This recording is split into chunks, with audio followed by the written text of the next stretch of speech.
Today, we're going to be reviewing Ishmael's Blind Obsession. Ishmael's Blind Obsession is a WAW level E.G.O. It has a 20 base with a plus 15 roll, piercing damage, and attack weight of 7. Holy smokes, a big attack weight, as for, well, most WAWs, but after attack, heal 25 SP for 4 allies with the least amount of SP. That's pretty good. On hit, gain plus 6 charge count. This, so far, only would benefit Reindeer Ishmael. On hit, give plus 2 poise count to one random ally. That's pretty nice, a little bit of poise to an ally. After attack, apply 2 pierce power up and 2 damage up to 4 allies with the highest SP. That is pretty good. And the passive of this E.G.O, Tumultuous Voyage. At the end of the turn, inflict 5 sinking on one other ally with the lowest amount of HP. Apply 1 haste and 3 offense level up to them as well next turn. The passive of this E.G.O is a little bit bad sometimes, unless you're using like Enclair or Sunshire Heathcliff or another negative coin ID. But if you're not, then you're not going to want to lose the sanity. And most Ishmael, no, all Ishmael IDs don't want to lose the sanity. But you're going to have to lose sanity by using this E.G.O. You're going to have to lose 35 sanity. You're going to have to cough up 2 Wrath, 3 Gloom, 3 Pride, and 3 Envy. But that's a pretty good way to divide it out. Although it is 11 resources, it's a little bit more than most VOBs. Still, having 3, 3, 3, and 2 is a pretty nice way to divide them. Your resistances will change to Fatal to Wrath, Endured to Sloth, Fatal to Gluttony, Ineffective to Pride, and Ineffective to Envy. So all in all, your Ineffectives and Fatals are going to be canceling each other out, so you're going to be left with pretty much 1 Endured, and that's to Sloth. So pretty good passives or resistances, I'd say.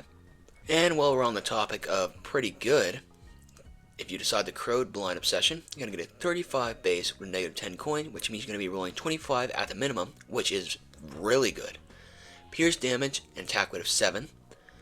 Now, on hit, you heal 33% of your max HP on self, which can be really good, and it's nice that you can heal yourself.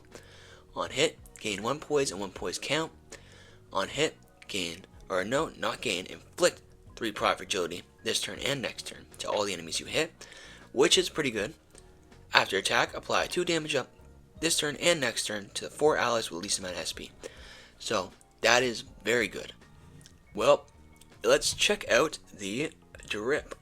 The drip on this E.G.O, the Awakening, is phenomenal. Oh my goodness, is it ever good? The colors, the black and the cyan, I suppose, work amazing.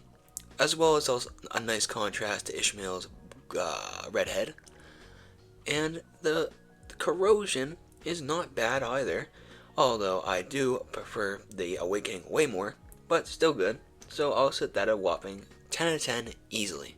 The strength of this E.G.O, in base it rolls a 35, which is less than Ardor Blossom Star, but in corrosion your minimum roll is a 25.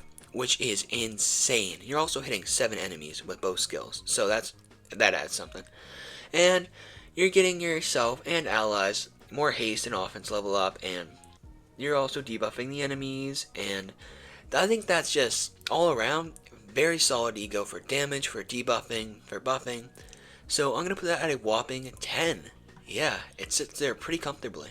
Not as comfortably as it's going to be sitting in its 10 for its usefulness, because, hear me out, this is definitely a very useful E.G.O. I mean, the charge count, yeah, I don't know, charge count, not very useful, but giving more poise count to yourself, to your allies, buffing your allies, buffing, having a potential way to make Sunshire Heathcliff somewhat usable in the passive, and you're also being able to debuff your enemies.